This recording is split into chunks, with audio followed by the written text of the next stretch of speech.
Okay, good evening everyone. My name is Alan Friedman, Vice President of the Australian Jewish Association, and I'm again your MC for this evening. Also visible on your screens are David Adler, President of the AJA. Good evening to you as well as to our guest for tonight, Andrew Cooper, who we will introduce in a moment. The format will be as before. Tonight we will be speaking with Andrew for about 30 minutes. After which we will open up the discussion with a live Q&A session from the audience. So please have some questions ready. Now, the way to do this is to signal us by clicking on the participants icon down the bottom, and then click on the raise hand or green tick along the bottom. That way we get to see that you want to ask a question. Now, the chat function is available as usual for general comments. So feel free to send messages to the audience during the discussion. David's just muted everybody to prevent all those annoying noises during the first part of the session, but we will allow people to unmute themselves as we go through to question time. Now, I expect most of this audience will have heard of CPAC, the Conservative Political Action Conference, that brings together conservative politicians, advisors, journalists, public commentators, lobbying groups and other public figures. It all got started in America in 1974 as a small gathering of dedicated conservatives, and they were discussing issues of common interest. In fact, Ronald Reagan gave the inaugural keynote speech at CPAC in that year. Now, the first Australian CPAC was held last year, and as some of you may recall, the leftists led by politician Christina Keneally went absolutely ballistic in arguing that the conference would, quote, import alt-right-wing extremism into this country. This year there are very eminent speakers such as Alan Jones, Craig Kelly MP, Mark Latham MP, Rowan Dean, Ross Cameron, Warren Mundine and a host of others who could hardly be classified as white extremists. But to the cancel culture, anyone who is not a committed leftist has no right to speak and must be shut down. Also on the speakers list this year is AJA President Dr. David Adler. And as you may have heard, there's already been some concocted controversy within our own community when Canadian commentator Lawrence Southern was on the agenda. So to find out what all the fuss was about and to hear a little bit about CPAC in general, we're delighted to have as our guest this evening Andrew Cooper, who is the CEO of CPAC Australia, and Andrew is also the president of Liberty Works. It's a non-profit do tank. It's an interesting expression. We've heard of the term think tank, but this is a do tank that invests in people, projects and causes that expand liberty. Welcome, Andrew, and I will now hand over to David to carry on with the session. Thank you, Alan. Okay, Alan, thank you very much. Now, one of the things that CPAC has done is that they've produced this very interesting little promotional video. It's less than 3 minutes. I've put an AJA tag on it for our own use. So we're going to start with showing that little video. It's just under 3 minutes. Here we go.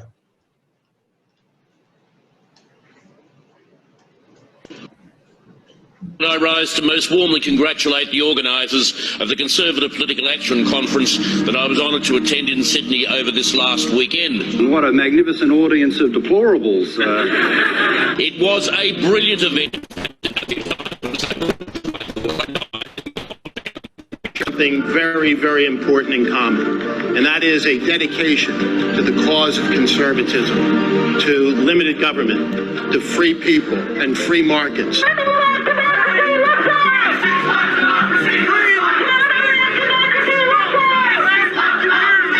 And the greatest quality of life that the human world has ever known as a result of those principles. Despite what some prominent leftist loons were suggesting, and others decided that Rita, myself, Tony Abbott and others were also traitors, James, because we went to a CPAC conference last year here in Sydney. I'd also like to thank Senator Christina Keneally. It's Christina Keneally. Christina Keneally. Christina Keneally. This is the award that we gave to Christina Keneally. If the Home Affairs Minister allows Raheem Kassan into the country, he is encouraging a cavalcade of intolerance to continue at CPAC's talkfest of hate.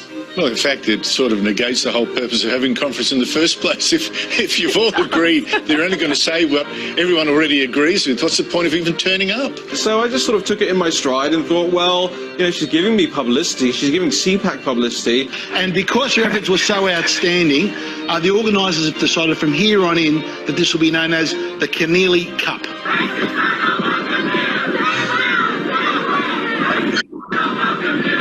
This conference was a verbal smorgasbord of common sense and logic. Scary ideas, people talking, people putting out points of view, opinions, debate. CPAC Australia 2020 is already in the planning.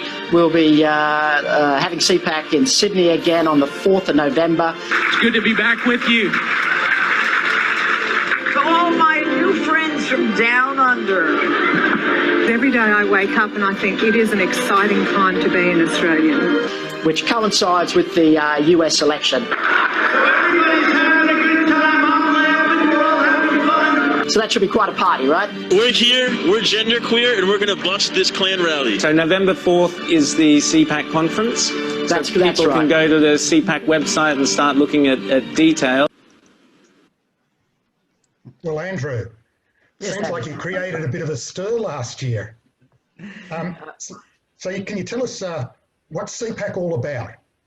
Well, I mean, it's the Conservative Political Action Conference. It's really an activist conference for conservatives, and I'll use that term fairly, broad umbrella. It includes your libertarians and all derivatives of the word conservative. Last year we had 3 days. One day was devoted to political activism, teaching. We had 200 people turn up. Malcolm Roberts from One Nation was there. Campbell Newman was there with their notebooks, jotting down how to be an activist, how to door knock properly, how to influence the political system, how to get media, all these how-tos. And we brought over the Leadership Institute from the US, who do the Republican Party campaign training, and we're hoping that as a result of that, a whole bunch of willing activists have gone out into the marketplace there of ideas and are spreading their message. How big is CPAC in the US? I mean, we saw a picture there with Donald Trump with the CPAC logo behind him. So how big a deal is it in the US? Oh, it's massive. So the biggest convention centre in DC holds about 12,000 people in the main auditorium. They get about 20,000 people at the and it packs out. It sells out every year. They could do far more than that. Donald Trump, he speaks for typically. I've been the last two. He spoke for 2.5 hours the first time I went, which was 2018. Spoke for an hour and a half this year. And it's just all off the cuff. So it's I never got Donald Trump until I saw him live, and then the penny sort of dropped. He's very good in front of crowds. Fantastic. Now, when we were talking, you mentioned that CPAC is becoming international. What other countries have held CPAC conferences? So the first international CPAC was held in Japan some 3 years ago, and I noticed this, and I was curious about this. So I approached the CPAC organisers in the US about 18 months ago, going on 2 years now, and suggested that perhaps they should allow us to run one in Australia, which they readily agreed. And because it was so successful, they have now embarked on an international expansion program where they find like-minded think tanks in countries around the globe. And I wouldn't say they partner with them, but certainly they help them out and facilitate and lend their brand and their firepower to getting up CPACs running in those countries. And so I personally have been to Japan CPAC, Korea CPAC. I flew with the organisers from CPAC in DC to Hong Kong, and we literally did a pop-up CPAC in the middle of a demonstration in Hong Kong with thousands of freedom fighters there. There's CPACs in Brazil, was amazing. There was 2,000 people in Brazil partying in only the way the Brazilians can. There'll be CPACs in Hungary that I'm aware of, and other countries, including Israel. And I met some of the people that are involved in the Israeli initiative as well. So hopefully they'll get that up and running in a post-COVID world as well. We've already had some discussion about a potential CPAC Israel, and very likely that AJA would be the Australian connection into CPAC Israel. So I want to make it clear to the people that are listening that there is a much bigger picture here that's happening. This is a developing major international movement to bring together leading thinkers, centre-right, conservative, libertarian, etc., those people that are interested in personal freedoms. And that's the thing that's really excited AJA about being involved, and I want to thank you for the opportunity and the invitation, Andrew. But there is a Jewish division, isn't there, of that's active in CPAC in the US. Tell us a little about that. Yeah, so I met some of the Jewish connections in DC this year, and the Jewish affiliation with CPAC is very strong and goes back many years, and very prominent too. I mean, there's I think it'd be fair to say that they've brought some financial firepower to CPAC and helped out in that fashion, but also very prominent participants in the conference. So, I'd love to think that at some point down the track, we'd have something similar happening with Australia. I mean, it's early days, and this particular CPAC, it's a one-day event because of the COVID and the uncertainties around holding conferences. But as we mature and develop and grow this, I'm really hoping that you guys will come along for the journey, and as other groups will, I think, that are on this centre-right. Well, I'm going to tell you about a liberty that I've taken to borrow from your name, and I hope you don't think it out of order. It's no obligation, but there is an organisation in the US called Zionists of America, ZOA. I don't know whether you've ever come across any of their people. I'm not sure I've come across their people, but I'm aware of who they are, yeah. Right. It's probably the more centre-right conservative of the Jewish organisations, as the name suggests, very pro-Israel, very well connected with the White House and DC. And I have suggested to them that would they be interested in coming to Australia and joining hands with us next year in some sort of presentation.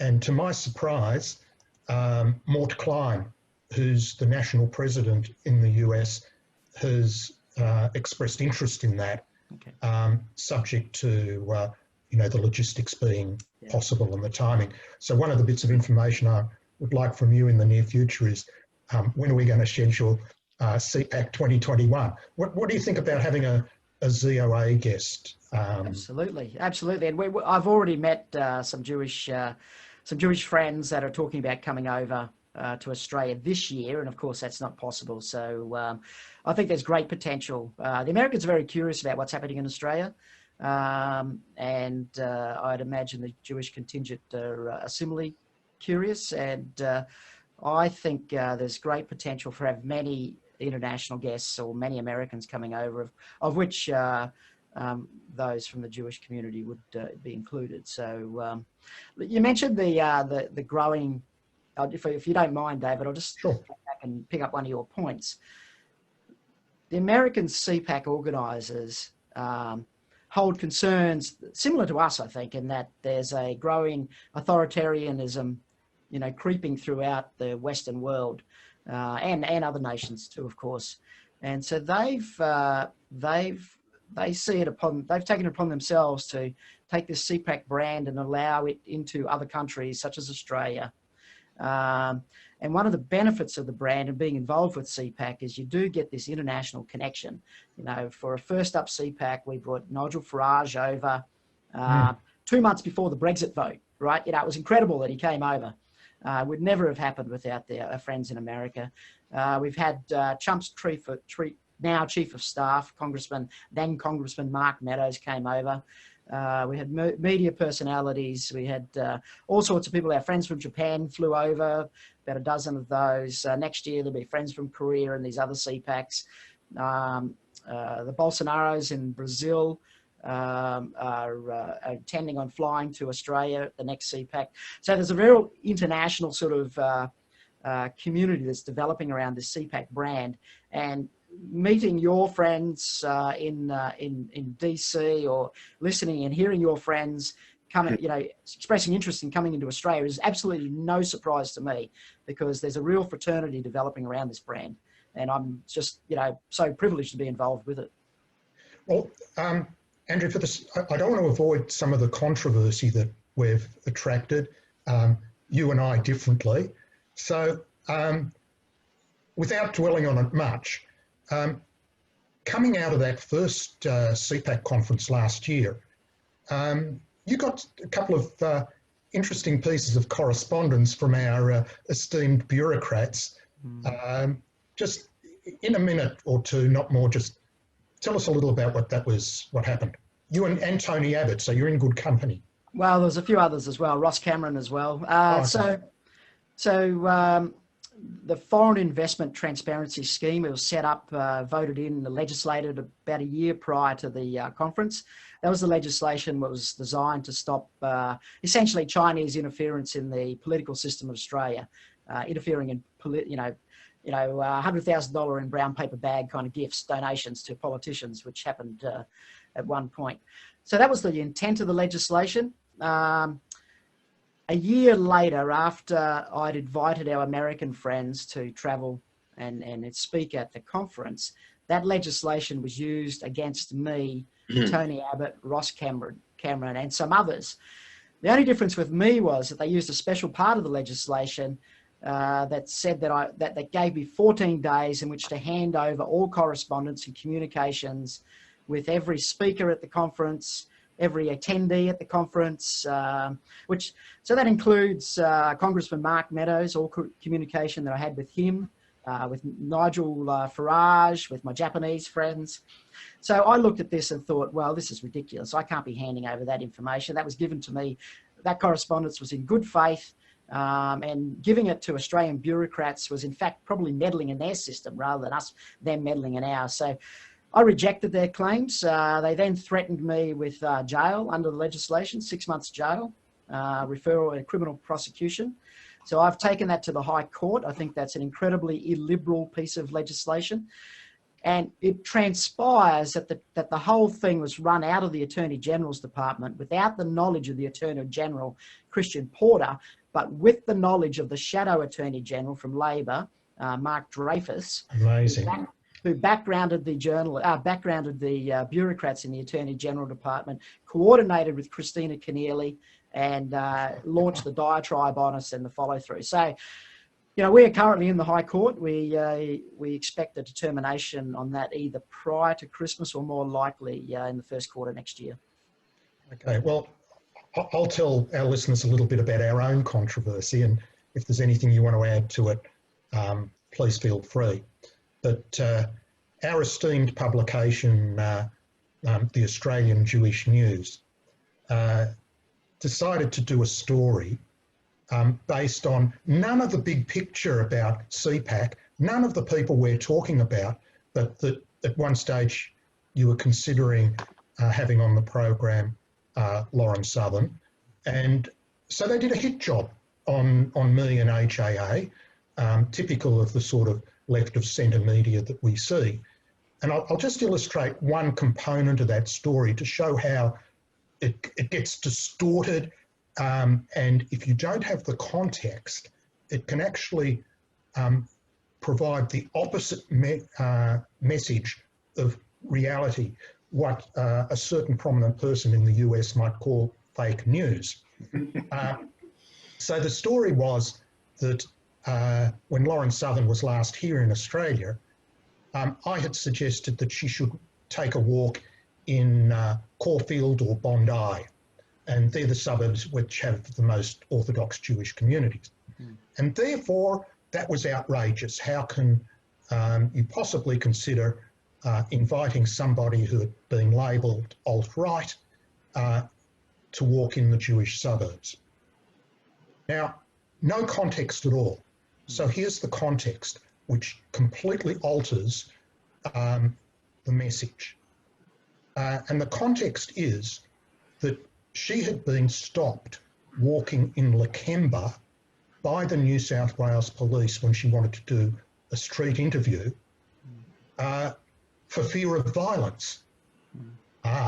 So the point that I was making was that one community might have a propensity to violence, but if you come and walk in Bondi or Caulfield, even if you've got views that we might vehemently disagree with, you're not going to be subject to physical violence.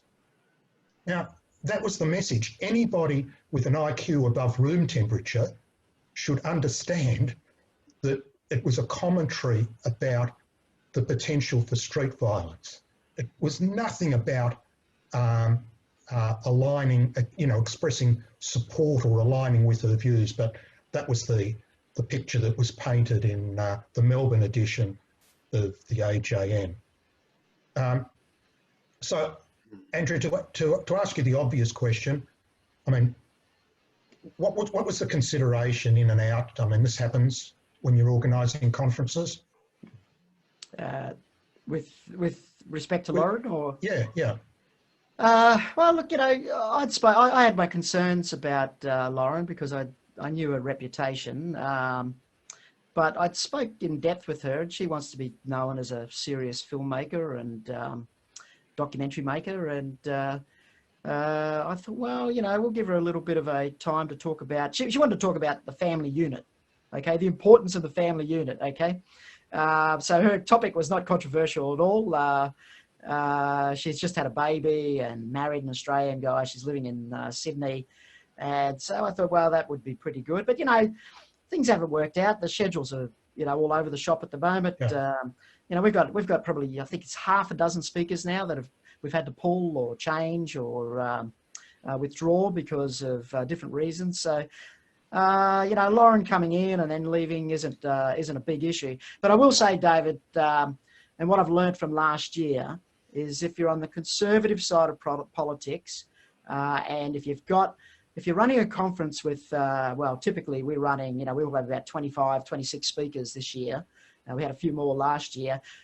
The left will find someone. They'll find something in their background, something they've said on Facebook. There'll be something there, and they'll spin it and turn it into something that they'll consider outrageous and controversial. And we had that with Raheem Kassam, who's an ex-Muslim who came over and had some. We brought him over because he was intimately involved in the Brexit campaign. It was anything to do with his background as a Muslim. It's just that he had worked with Nigel Farage, but Christina Keneally and the left, they spun it and turned it into something that it wasn't. And we just expect that now.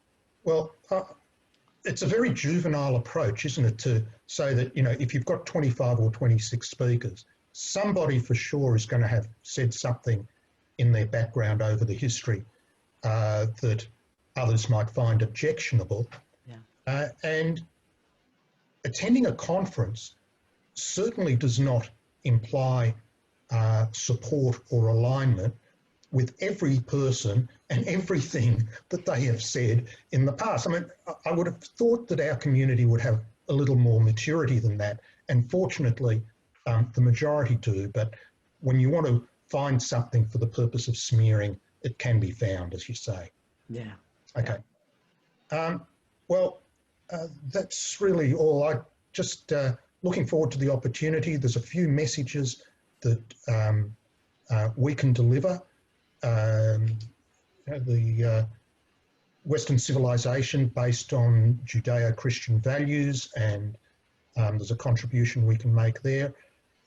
We have spoken out on free speech, and we're the group in the community that advocated repeal of 18C. There's, Israel is an issue, and some of the influence we've had on Australian policy.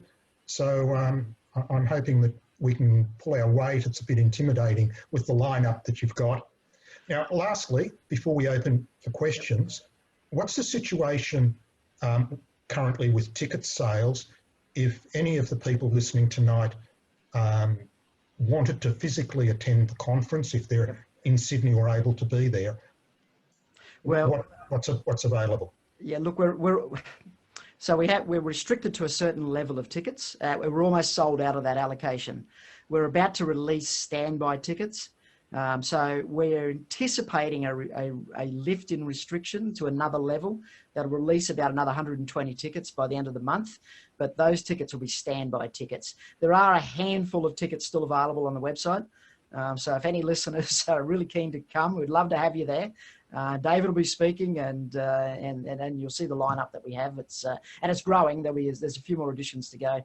Grab those tickets now because pretty soon, the next 24 hours, it'll just be standby tickets only. Which David, there's a strong possibility they'll be in, but there's some possibility we'll just have to refund those. Okay. Yeah. Well, look, thank you so much. Part of our program is always to give people a chance with Q&A. So, Alan, if you'd like to yes, introduce that, and we'll go from there. Okay, thanks, David. And people, if you do want to ask a question, now's the time to let me know. Don't forget to do this by clicking on the participants icon and then clicking the raise hand. Just while you're thinking about that, I wanted to ask Andrew a question, and it's perhaps because of Israel and our relationship with it, we find that there's a strong overlap between with politics and our communal interests, hence our interest in CPAC. I'm just wondering, do you find this unique, Andrew, the fact that here we are as a Jewish organisation stepping into a more political field? Does this happen with any other religious groups? It's a good question, Alan. I'll tell you a story that happened last year. I had a free speech appearance on the Drum, that very left-wing ABC show. So I put my smiley face on and bit my tongue, and it went okay. But there was a guest on that show that I later on met up with, who was from a Muslim group, and I won't mention his name because he may not be keen on that. But he said to me that look, as a group, we get categorized as believing in certain things, and not everyone is the same. It's the same in the Jewish community. Not everyone has the same politics. Not everyone believes everything in the same manner. So, and what he said was, look, I'd be very happy to come to CPAC next year and speak. And I'm trying to get him on the program. Unfortunately, the Queensland borders are still shut, because I think he's a very interesting guy. He runs business. He's very much, he considers himself on the conservative side of politics. However, he feels that he's, that he's been categorized as a certain sort of person that because of his faith. And I think it's very interesting, and I think it's very important for groups, for conferences like CPAC, to open our arms to all sorts of groups, provided they believe in the principles of kind of like free speech and less authoritarian rule, more self-reliance and independence. And they believe in those sort of principles, and I think we can welcome all those groups. Yeah. So it is unusual, I think, Alan, but and I'm so pleased that you've asked me to appear here, and I'm so pleased to hear that you're enthusiastic about CPAC and what we've got to offer. Yeah, no, I think we're all behind you. Okay, Michael, you've got your hand up, so please unmute yourself and ask your question. And now's the time, folks. If you're thinking of something, or you've got something, some idea that you want to query, please register an interest. Michael? Yes, I'm just more to that Lauren Southern stories is interesting, because the Jewish left obviously have gone ballistic, and the particular reporter for the Jewish News, even though he knew at the time of publishing that article that Lauren Southern was not going to be speaking, he still was desperate to run the article. But what I want to bring up is that I think even within the article, they're trying to connect Lauren Southern with a well-known white supremacist in America, is very well known, a guy by the name of Richard Spencer. And what they didn't write in the Jewish news mentioning him was that Richard Spencer has now decided to endorse the Democrats and Joe Biden, and this is this white supremacist that the Jewish community is so worried about, and yet the Jewish community, the majority of them, vote for the Democrats. And just to finish off, one of the funny thing is he was interviewed on one of the channels in America, and they asked him, "Why are you suddenly supporting Biden and not Trump?" And he says he alluded to the fact that Trump was too close to the Jews. Really? Yeah, so interesting. Just can I just take that a little further, Andrew? Certainly with something that with somebody like Lauren Southern, she's only 25 years old now, and when she was here a couple of years ago, obviously she was only 22 or 23. But what seems to happen these days is that anything that you do in your past, no matter how long ago, never actually gets redeemed. And it seems a little brutal to me, because people grow and evolve and change their views. Is this the way that politics is going to be from now on, is it? Well, I think it's going to be more like that, yeah. And I mean, could you imagine if Facebook was around when we were 20, 21-year-olds? I look back at my behaviour when I was a young kid, and I was, frankly, I'm appalled at myself. It's the stupid things you do, right? The lessons you learn. But now it's all on the web there somewhere, and the political parties have got these kind of forensic fact checkers that go through your background and find something, and they'll take it out of context. So I think this is the way it's going to be. And the question, I think the only solution to it is if the public, if we become more, more accepting of mistakes that are made in the past and more open to redemption. And I guess I was prepared to talk to Lauren because I got the sense that she's on a journey. And I think it's important that we don't have to support everything she's ever said, and we don't have to support everything she says in the future. But I think it's important that we open our arms more than close our. Yeah, absolutely. Okay, Terry, you're up, and then we've got James. So please unmute yourself. Hi, Andrew. Look, mine is a consumer protection question. CPAC is on a very auspicious date this year, the date of the American presidential election. And I just wanted to make sure that the price of the ticket includes a guarantee that Donald Trump will win.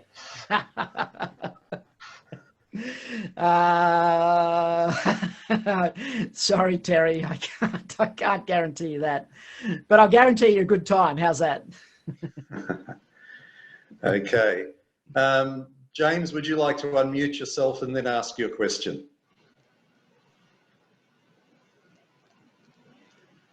James Sternhill, you need to unmute yourself. Not happening?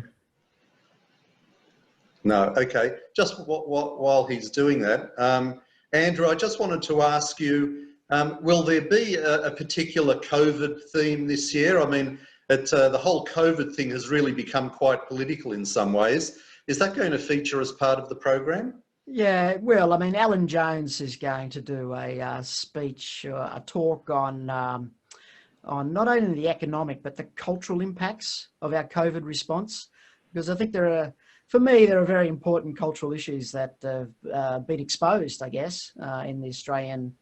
What's happening in Victoria? Who would have thought, if you look back, 6-7 months ago, who would have thought that we'd be in the state we are down in Victoria? And I've got no doubt, I'm a Queenslander, I've got no doubt that the authoritarians in Queensland would be stamping down, putting the jackboot on the neck, so to speak, just as quickly if things went a different way. So, I think the economic and cultural aspects of the COVID virus, the medical side of things, that'll be percolating all the way through the conference. How can you avoid it? Yeah. And I'll add that, as you know, I wrote the first article on the COVID Safe app and how that would not be effective, and all the government promises could not be fulfilled. And I've also been liaising with another CPAC speaker, Craig Kelly, MP, and you can guarantee that his comments will include discussion of the evidence of the use of the hydroxychloroquine protocol as a treatment modality and why the government won't allow it. So undoubtedly, Andrew, there will be some discussion. You couldn't stop it. No, can't stop it. And you can't stop Craig Kelly either. Now, James Sternhill, are you interested in asking your question? Yeah, if so, good. Yeah, two things. One for Andy Cooper. How many of these Donald Trump cards does he want me to reserve for the conference? And a quote from Voltaire. It is clear that an individual who persecutes a man, his brother, because he is not of the same opinion, is a monster. I think to sum up the situation. I think that does sum up the situation. And with respect to the Trump cards, let's take that offline. I've got some numbers that I can deal with as of yesterday, so we'll deal with that. Andrew, I imagine you caught a bit of the debate between Trump and Biden today. Yeah. It's not something that we're quite used to, is it? What did you make of it all? Well, I mean, what I made of it, probably what everyone else made of it. Here we have the best of American politics going at it, and honestly, I felt a little bit saddened, to be perfectly honest. I mean, the tactics of Trump were to try and put Biden off balance by interjecting all the time and trying to get him to fluff his lines, and Biden was hanging on by his fingernails. But you know, I don't think it achieved anything, really. I didn't illuminate anything. It probably just reinforced the attitudes the respective voters had of their preferred candidate, and hardened the attitudes toward the other candidates. So I'm not sure. That was my take from it, Alan. I'm not sure. Tell me yours. I sort of wonder when they're going to start arguing over policies. Yeah. It doesn't seem to happen, does it? No, it's a bit of childish blaming going on at the moment. Personal. It's yeah. Look, I feel a bit. I wouldn't say sorry for Trump, but I think, I mean, before COVID hit, he was producing some fantastic numbers economically in the country there, and certainly he's a polarizing figure, and he's not someone that I struggle to admire the man, but certainly if politics is about what you do rather than what you say, what he was doing was impressive. And I mean, his whole campaign, his re-election has been smashed by this COVID response, and maybe he could have handled that better. I'm not sure. I mean, I'm more of the open up versus lockdown, but who knows? I mean, history will write chapters on this, right? Do you have a tip at this stage? Who do you think will win? What was the last election you got right? Okay, point taken. Okay, we've got Mike first, and then Jeff and Anthony. So Mike, please unmute yourself and ask your question. Thank you, Andrew, for a very interesting evening, and to David as well. I'm new to this scene, and I'll take you in a different direction. I wonder if you have thought of bringing CPAC to Melbourne. Yeah. We have thought about that, Mike. And in fact, when we were originally conceiving CPAC, we were thinking of a kind of an Anzac tour where we went Sydney, Melbourne, Auckland. But the reality is, and I think this last 6 months has shown why it's difficult, doing a controversial, well, according to the left, a controversial conference in Melbourne is even more difficult than in Sydney. You know, if crowds turn up to we had protesters in Sydney, shut down the Sydney CBD, chanting things, being aggressive to our attendees, police arriving. If that was in Melbourne, we would get a bill, you know, for the costs of the police arriving. As it happened, we had to pay enormous fees for police protection in any case. But the way Melbourne deals with these events is problematic, and so it may be a little while before we get it to Melbourne. But to be perfectly honest, Mike, I would love to get it there. And I'd love to stand firm and stand up in front, regardless of what was going on outside, and have a ripping conference. Okay.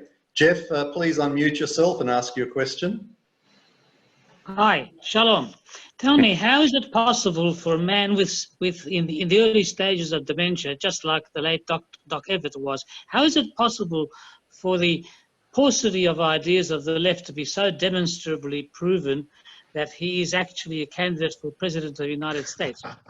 How is that possible? Would that not be the ultimate paradox, or the physically insane or inane? Please comment. Geez, you've really hardballed me a tough one there. Probably above my pay grade, a real answer to that. But I mean, this is the thing: is that Kamala, you're really voting for the vice president nominee, aren't we? Aren't the Americans? I mean, you know, Biden surely won't last 4 years. No. Okay, Anthony, please unmute yourself and ask your question. Hi, I'm Hazel. Can you hear me? I'm the other half. Okay. Andrew, my husband and I have actually booked for CPAC some time ago. My son wants to come, and we need young people. I've just gone online now to book him in, and it says sold out. Yeah. Which tickets? I think the student tickets are gone. This was just the standard one. The standard tickets are gone, yeah. Hazel, would you mind shooting me an email, and I'll try and see what I can do, squeeze you in somehow. Yes. But it's really tight, yeah. So you've got a couple of standard tickets, have you? Yeah. All right. Let's connect later on, Hazel. I'd love to help make sure he gets it. What's your email? If you send it to AJA, we'll pass it on. Yeah, that'll be great. Okay. Thanks, Hazel. Thank you. We've got a question from Adam on the chat, and the question is: has CPAC been speaking out against the Safe Schools program? Is that an area you get into? Well, CPAC's an organisation that likes to platform speakers or present different ideas. So I have my personal views on Safe School, but I wouldn't say that that's CPAC's view. My personal views are that look, I'm anti-authoritarian, and basically mandating that all schools, effectively all schools, should teach a pretty unscientific view of to our children is something that I personally find pretty abhorrent. But CPAC's a conference organiser. You won't find us expressing too many views, but certainly our speakers will. Okay. Lily? Let me add that, Alan, I'll add that there's a 50% chance that I might say something about the subject, because I've got the terrible disadvantage of also having a medical degree. So when it comes to, what is male, what is female, is gender fluidity even possible? Yeah. If it doesn't get Andrew and CPAC into too much trouble, I might make a comment or two about that at the conference. There is one thing, given that this is a very unusual year, Andrew, and your ticket sales are high and your capacity is low, yep. Is there going to be any option for people who can't attend? We have a big support base in Melbourne, for example, to view it online, to see any talks, or what are your thoughts? Yeah, no, it's very likely we'll live stream the event, the entire event. So we're just scrambling to get that organised at the moment. So, but it would be highly unlikely that we won't be live streaming it, although it hasn't been quite confirmed yet. So that'll be through the Facebook, CPAC Facebook and YouTube channels, and possibly on the website. So we're just organising those. So, look, there's nothing like being there. And with conferences, it's the after speaking events that all the fun and great conversations happen. But certainly people like yourself, we want to see your messages disseminated as far and wide as possible. So live streaming is definitely on the cards. Yep. Okay, Lily, it's your opportunity. Please unmute yourself and ask your question. Hi there. Any chance of getting some really cool MAGA or Trump 2020 face masks?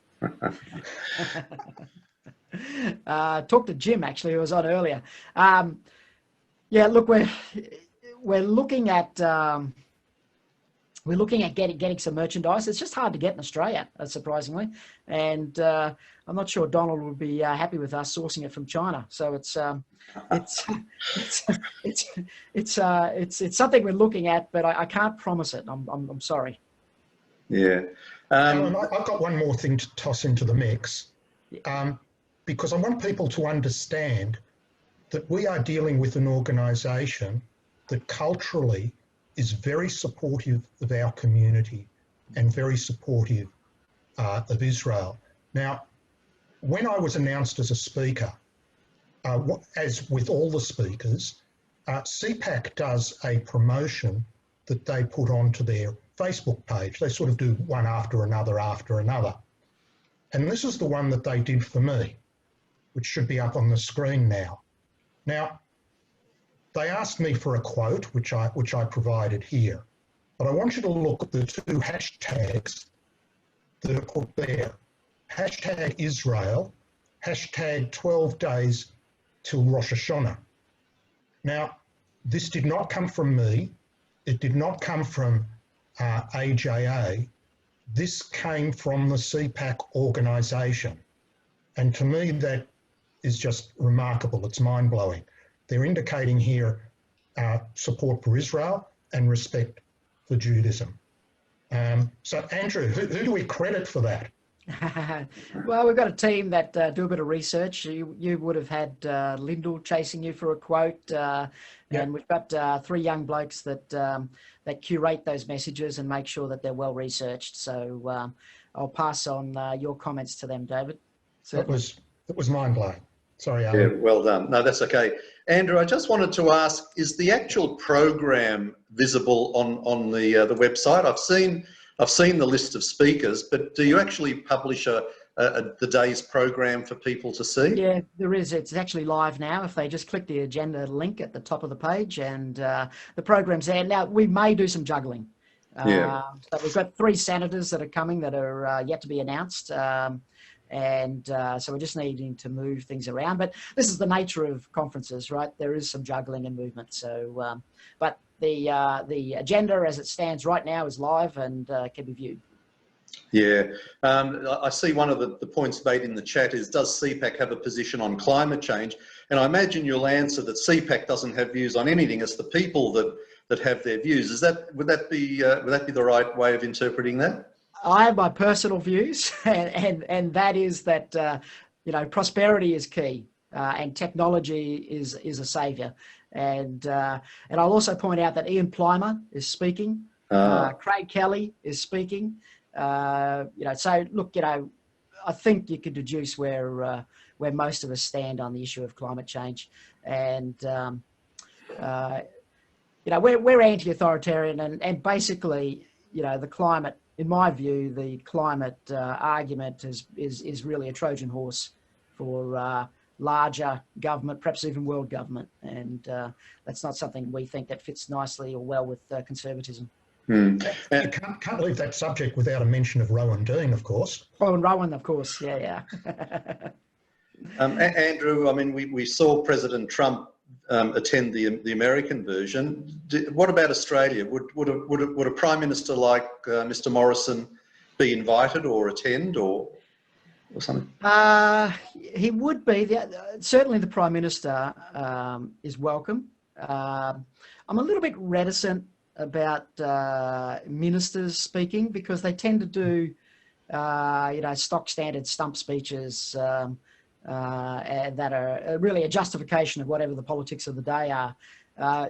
As an organisation, we're a little bit more interested to being around the edges of the debate. Not so much arguing for what is, but what could be or what should be is probably a little bit more where we like to be.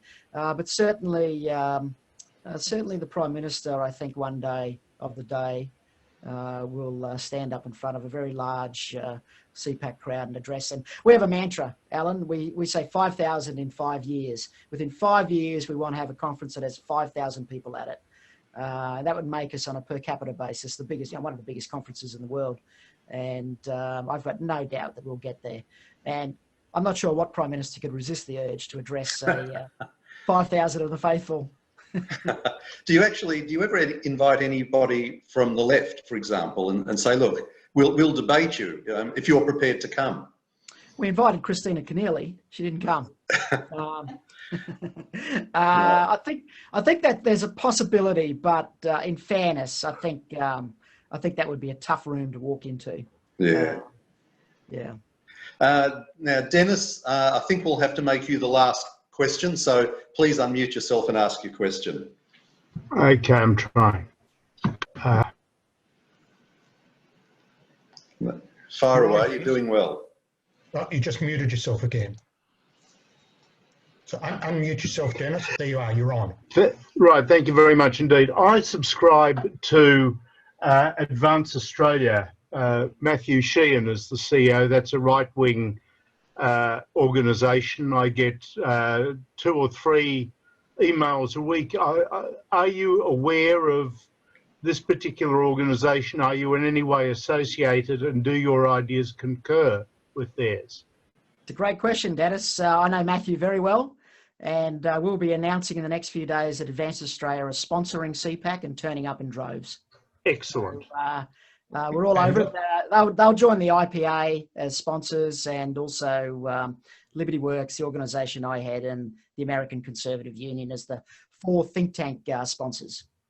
And I should declare that I'm on the advisory board of Advance Australia.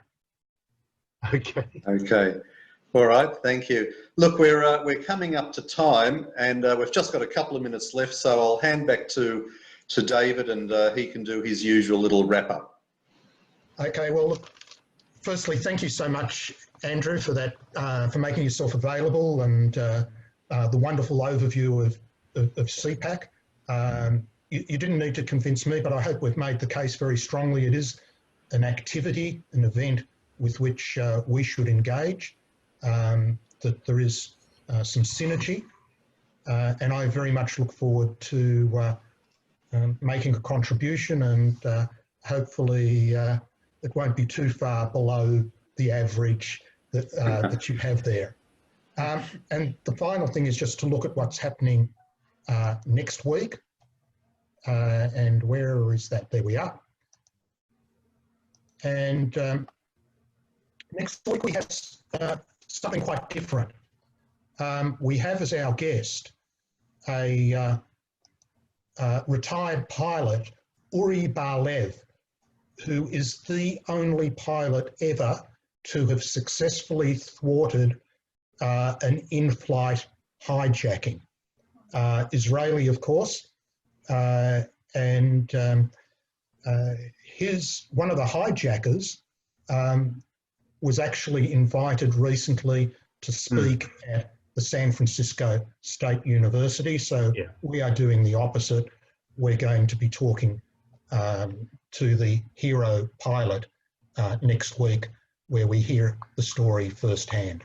And finally, as usual, if you are not yet supporting AJA, we ask you to do these 3 things: to like and follow the Facebook page.